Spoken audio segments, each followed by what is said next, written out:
Shalom kepada rekan bicara sabda. Menanggapi pemimpin toksik menurut Alkitab dapat dilihat melalui beberapa prinsip yang boleh dijadikan sebagai panduan untuk kita apabila berhadapan dengan situasi demikian. Saya sengaja memberikan kata kerja menanggapi berbanding menghadapi, karena konotasi daripada kedua-dua kata kerja ini berbeza. Dalam Kamus Dewan Bahasa, menanggapi bermakna memerlukan sikap untuk menerima, menyambut, atau memahami. Sementara menghadapi pula dapat difahami sebagai melawan, menempuhi, atau bertentangan atau mahu bertanding. Dalam arti kata lainnya, kita harus berusaha menerima dan memahami pemimpin yang membawa toksik dalam hidup kita, atau dalam pekerjaan atau pelayanan kita. Tetapi kita tidak seharusnya terus-menerus mahu melawan atau menghadapi mereka, apalagi mahu saling menjatuhkan antara satu dengan lain. Di sisi lainnya, menerima dan memahami ini bukan bermakna kita lemah atau kita rela untuk ditindas secara berterusan. Tetapi karena kita mahu memahami dasar asas pengajaran Alkitab, apabila kita mahu menerima dan memahami sesama, khususnya para pemimpin toksik yang kita hadapi, yaitu dengan bersifat mengasihi. Lalu tindakan selanjutnya yang mungkin sesuai dengan amalan perundangan, itu menjadi langkah susulan dengan amalan perundangan sebagai langkah yang patut digunakan. Tapi jangan sehingga amalan perundangan yang kita ambil itu akhirnya dipengaruhi oleh rasa benci atau mahu menjatuhkan pemimpin tersebut. Tapi kita menuntut keadilan dalam kasih. Saudara-saudari, Yesus adalah pemimpin agung dan dia juga dibenci oleh ramai orang, terutamanya pemimpin agama, pemimpin politik pada masa hidupnya. Kita juga menanggapi pemimpin tersebut yang menghadapi Yesus atau yang berhadapan dengan Yesus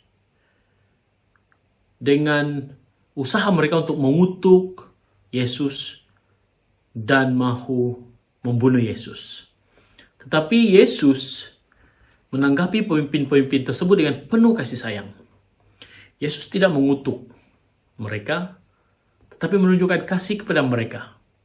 Sehingga di saat akhir nafas Yesus pun di kayu salib, ketika Yesus melihat pemimpin agama, para tentara, dan orang ramai yang diracuni pikiran oleh para pemimpin agama tersebut untuk membenci Yesus, Yesus masih sangat mengasihi mereka dan berdoa untuk mereka. Ya Bapa, ampunilah mereka, karena mereka tidak tahu apa yang dilakukan mereka. Itulah doa Yesus yang dicatatkan dalam Lukas 23 ayat 34. Saudara-saudari, kita juga adalah pemimpin, dan kemungkinan kita juga boleh menjadi toksik kepada orang sekitar kita. Kita pemimpin karena kita adalah ketua keluarga. Mungkin kita juga pemimpin karena kita adalah ibu bapa. Kita pemimpin karena kita adalah abang atau kakak, atau kita pemimpin karena kita adalah ketua di tempat kerja kita, di gereja. Pemimpin adalah seorang yang sadar dirinya perlu membimbing dan memimpin orang lain. Oleh itu, mari saya ajak saudara-saudari untuk belajar sedikit secara sederhana kebenaran dari firman Tuhan tentang upaya kita untuk menanggapi pemimpin toksik. Pemimpin yang boleh menjadi racun dalam hidup kita. Pemimpin yang boleh meracuni pikiran orang lain sehingga memandang negatif diri kita. Mungkin situasi ini berlaku di rumah, ruang pekerjaan, pelayanan, gereja, community sosial, dan pelbagai situasi lagi. Untuk itu, apa yang harus kita lakukan apabila berhadapan dengan situasi itu? Yang pertama, doa dan pengampunan. Alkitab mengajarkan untuk mendoakan pemimpin kita. Pertama-tama aku menyeru supaya permohonan, doa, syafaat, dan kesyukuran dinaikkan untuk semua manusia, untuk raja-raja, dan semua yang memegang kuasa, supaya kita hidup aman, tentram, saleh, dan penuh hormat. Inilah yang baik dan diredai oleh Allah penyelamat kita. Itu yang dicatatkan oleh Rasul Paulus kepada muridnya Timotius. Dan kita juga harus berusaha untuk mengampuni atau memaafkan. Jika kamu mengampuni orang yang bersalah terhadapmu, Bapamu yang di surga akan mengampunkan kesalahanmu juga. Tetapi jika kamu tidak mengampunkan kesalahan orang, Bapamu yang di surga juga tidak akan mengampunkan kesalahanmu. Itulah kata-kata Yesus terhadap murid-muridnya dalam Matius 6, 14, 15. Rupa-rupanya saat kita bersikap berdoa dan mengampuni pemimpin toksik seperti itu, kita sebenarnya sedang melakukan sesuatu yang diredai oleh Allah. Dan pastinya teladan utama dalam menanggapi pemimpin toksik itu sendiri adalah Yesus. Ketika dia berdoa dan memohon pengampunan bagi pihak pemimpin yang membunuhnya, yang meracuni pemikiran ramai orang untuk membencinya. Selain itu, kita juga boleh membaca sejarah gereja awal tentang bagaimana para murid yang diejek, ditangkap, bahkan dibunuh. Tetapi tidak ada satupun di antara mereka dicatatkan mengutuk para pemimpin politik, membenci para pemimpin politik, atau pemimpin agama yang terlibat.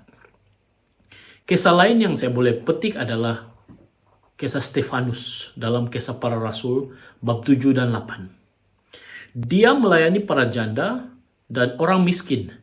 Tetapi dalam pelayanannya ini dia juga menjadi sasaran penganiayaan karena imannya terhadap Kristus. Saat pemimpin Sanhedrin menangkap dia dan akhirnya menjatuhkan hukuman mati terhadapnya karena imannya kepada Yesus, Stefanus tidak menyimpan benci. Sebaliknya memohon doa untuk mereka. Tuhan, jangan tanggungkan dosa ini atas mereka. Itu tercatat dalam Kisah Para Rasul 7 ayat 60. Saudara-saudari, memang sukar untuk mempraktikkan sifat mengampuni. Apalagi sikap untuk mendoakan pemimpin yang melukai hati kita. Yang melukai, menghancurkan hidup kita secara manusiawi. Tetapi adakah kita ada pilihan untuk membenci dan mengutuk mereka sebagai orang Kristen? Tidak ada. Karena sebagai orang Kristen, kita tidak ada pilihan seperti itu. Karena ajaran Alkitab jelas menegaskan agar kita sebaliknya berdoa untuk kesejahteraan dan mengampuni mereka. Saudara-saudari, perkara kedua yang kita boleh lakukan untuk menanggapi pemimpin toksik, pemimpin yang meracuni hidup kita, pemimpin yang meracuni orang lain untuk membenci ataupun berpandangan negatif terhadap kita, adalah sikap patuh yang bijaksana dan wajar. Kita diminta untuk patuh kepada pemimpin seperti yang diajarkan oleh Rasul Paulus pada jemaat di Roma. Kita boleh lihat itu dalam Roma 13 ayat 1 hingga 7. Tetapi jika perintah kepemimpinan itu bertentangan dengan prinsip-prinsip Allah, prinsip-prinsip Alkitab, kita harus mengikuti ajaran Allah.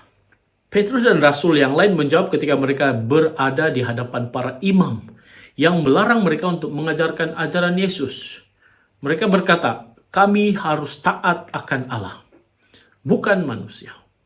Itu dicatat dalam Kisah Para Rasul 5 ayat 29. Alkitab memberikan peringatan yang jelas kepada kita bahwa kita tidak harus tunduk kepada pemerintah atau pemimpin-pemimpin atau tuntutan-tuntutan pemimpin yang bertentangan dengan prinsip Alkitab.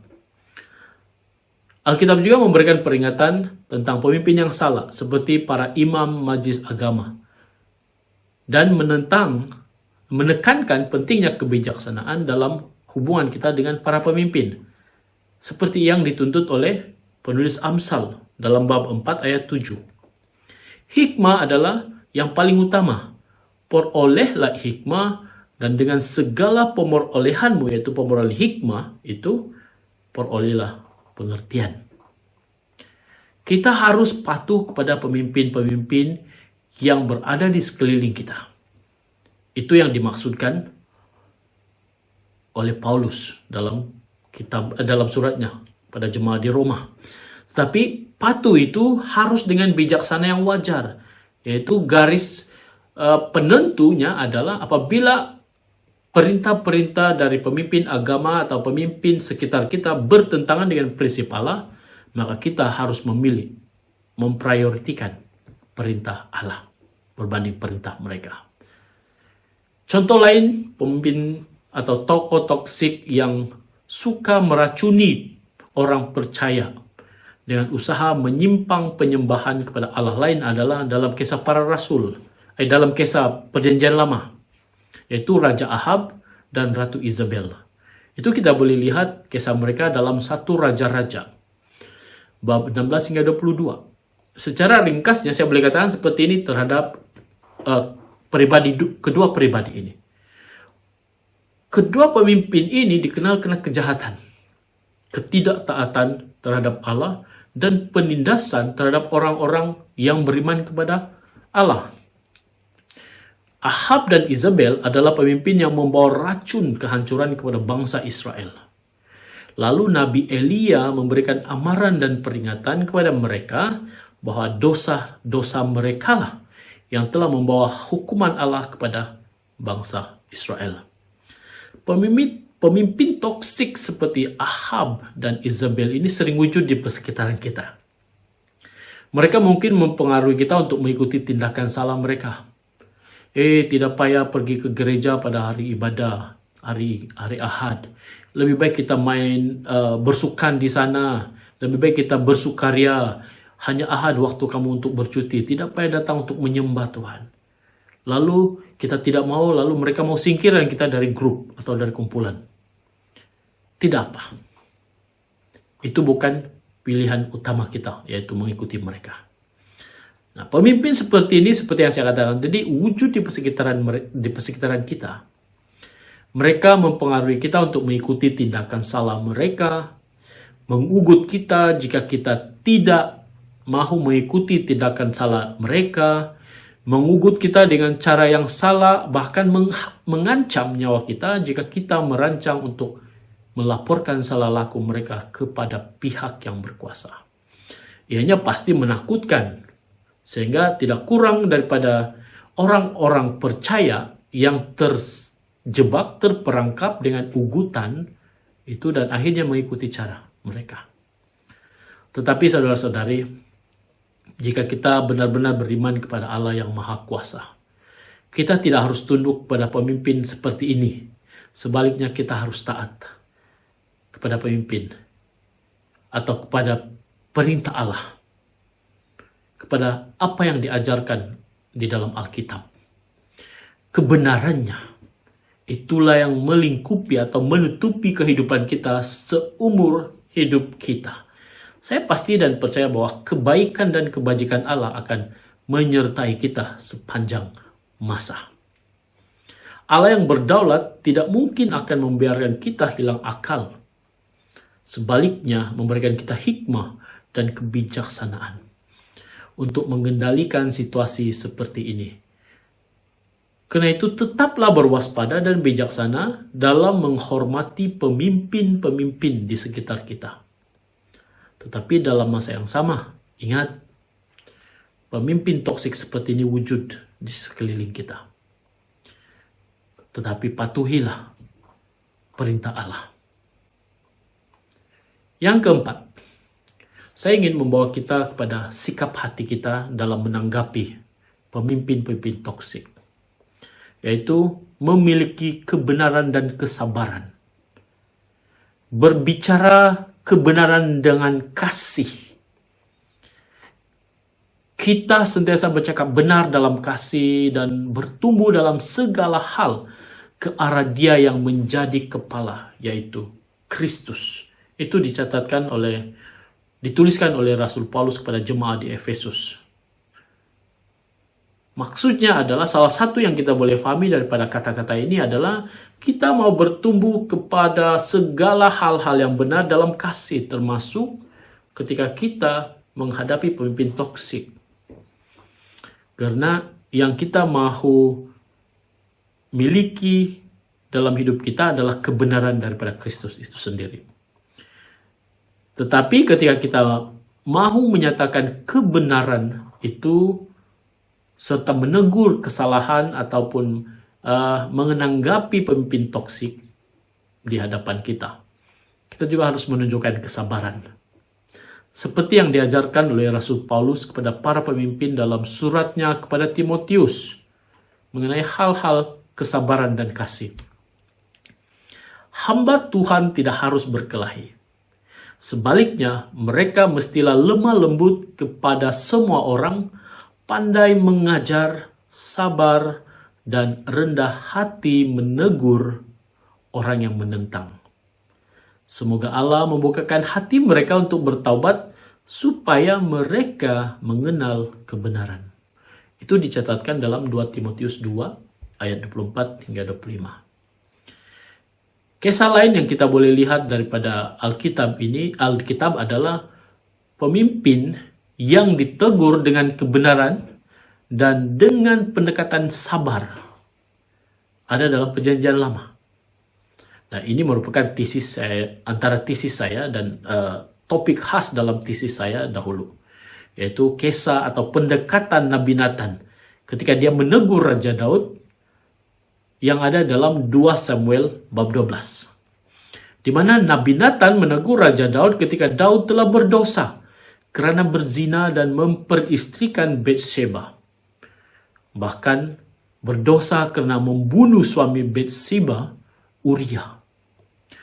Nabi Nathan menggunakan perumpamaan yang akhirnya menyentuh hati Daud sehingga Daud menyadari dosanya. Bahkan Daud dikatakan menangis. Hatinya penuh kehancuran. Dalam kisah ini kita belajar bahwa pemimpin toksik seperti Daud bukan sahaja berdosa, tetapi boleh sahaja memusnahkan kerajaan yang diberikan oleh Allah kepadanya akibat murka Allah. Tetapi Nabi Nathan dengan penuh sabar dalam menyatakan kebenaran telah membuat Daud sedar dan bertaubat. Bukankah itu yang kita harapkan dari pemimpin toksik yang kita hadapi? Kita mau mereka sadar akan kesalahan atau salah laku mereka, lalu mereka bertaubat. Karena itu tanggapilah mereka dengan kebenaran firman Tuhan melalui sikap kasih dan sabar. Saya percaya bahwa jika kita memiliki sikap sabar dan kasih dalam menegur pemimpin-pemimpin seperti Raja Daud, Roh Kudus akan bercakap dengan mereka dan akan menjungkir balikan, dalam bahasa Indonesia, menjungkir balikan hati mereka, membuat mereka sadar akan kesalahan mereka. Dan siapa yang akan mereka temui? Yaitu kita, orang yang sabar bersama-sama dengan mereka, mengharungi hidup berdosa mereka, tetapi dalam masa yang sama kita menegur mereka. Kitalah orang yang akan dicari. Karena kita membawa damai dalam hati mereka. Yang terakhir, bagaimana kita mau menanggapi pemimpin toksik? Apabila pemimpin toksik itu bersifat autokratik, bersifat tegas, yang tidak bertempat, yang memiliki kuasa mutlak di dalam pekerjaan atau pelayanan kita. Sehingga kita diminta untuk terlibat melakukan hal-hal yang berdosa bersama dengannya. Itu yang pasti, itu menghindari dosa. Apabila kita menanggapi pemimpin toksik dan menyadari mereka memiliki potensi untuk membawa kita jatuh dalam dosa, perkara pertama atau perkara lain yang kita patut tanggapi adalah elakkan diri kita dalam melakukan dosa. bersama dengan mereka. Kita boleh doa dan mengampuni mereka, kita juga boleh sabar terhadap mereka dan menegur mereka dengan penuh kasih. Tetapi dalam masa yang sama, ingat bahwa kita harus menghindari supaya kita tidak terpalit sama dalam dosa. Kita diminta untuk tidak terlibat dalam perbuatan dosa yang mungkin diminta oleh pemimpin toksik seperti itu. Seperti peringatan Paulus kepada jemaat di Efesus, jangan bersubahat dengan perbuatan gelap yang tidak berfaedah. Sebaliknya, dedahkan perbuatan itu. Tetapi juga perhatikan dosa-dosa kita. Jangan sampai kita mau mendedahkan dosa orang lain, tapi kita juga memiliki dosa yang boleh digunakan oleh pemimpin-pemimpin itu untuk menjatuhkan kita. Karena itu hiduplah sesuai dengan rancangan dan kebenaran Tuhan. Terutamanya di antara atau di sekeliling orang-orang yang tidak mengenal Tuhan. Kita harus memiliki kemurnian hidup di hadapan mereka.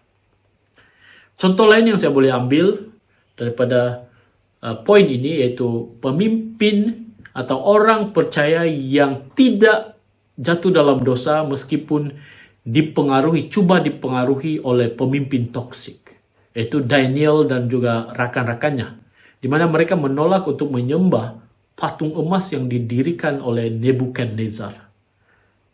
Sehingga penolakan mereka terhadap penyembahan patung emas itu telah membawa mereka kepada hukuman penjara dan dilemparkan di perapian. Meskipun mereka tahu hukuman yang mereka akan hadapi akibat tidak melibatkan diri dalam penyembahan berhala tersebut, mereka tetap berpegang kesetiaan kepada Allah. Sehingga ketika mereka di penjara, dilemparkan di perapian, mereka dilindungi oleh Allah. Bukankah itu sesuatu yang menakjubkan? Ketika kita berada seolah-olah di hujung nyawa, kita tidak merasa putus asa. Ketika orang membawa atau pemimpin atasan, pemimpin sekitar kita mengajak kita untuk melakukan dosa, kita tidak jatuh dalam dosa. Dan ketika kita berada di dalam ancaman nyawa, kita tidak merasa terancam, tetapi memiliki damai, seperti Daniel dan rakan-rakannya.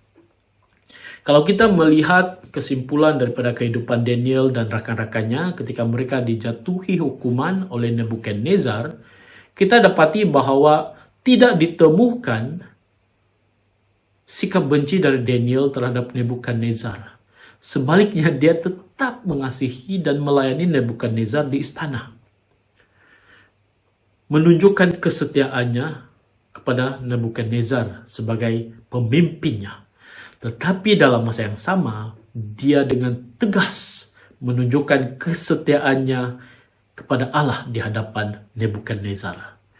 Sikap Daniel yang setia terhadap Allah ini dilihat oleh Nebukadnezar, dan akhirnya memulihkan hubungan mereka berdua sehingga Daniel diangkat menjadi pemimpin kepercayaan Nebukadnezar.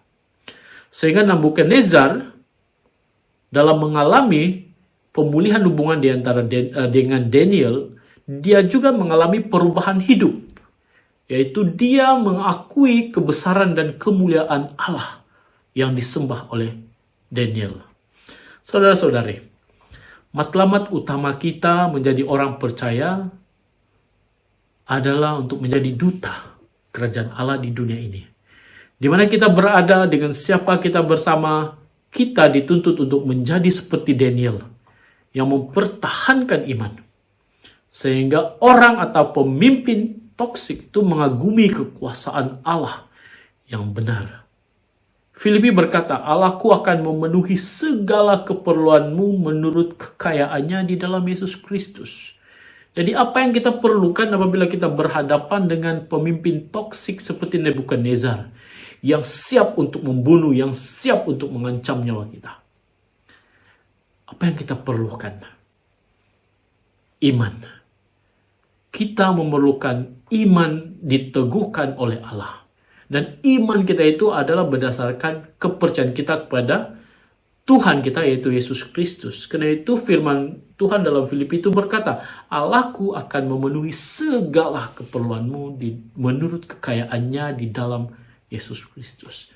Jadi apabila kita merasa kurang iman, apabila kita berhadapan dengan cabaran dari pemimpin toksik seperti itu, ingat kita harus meminta kepada Allah, ya Allah, kuatkanlah imanku dalam menempuhi cabaran godaan dosa ini.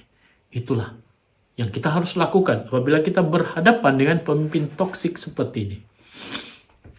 Saudara-saudari, mengutip dan menerapkan prinsip-prinsip yang telah saya kongsikan seperti tadi, ini sebenarnya dapat membantu kita dalam menghadapi pemimpin toksik di sekeliling kita.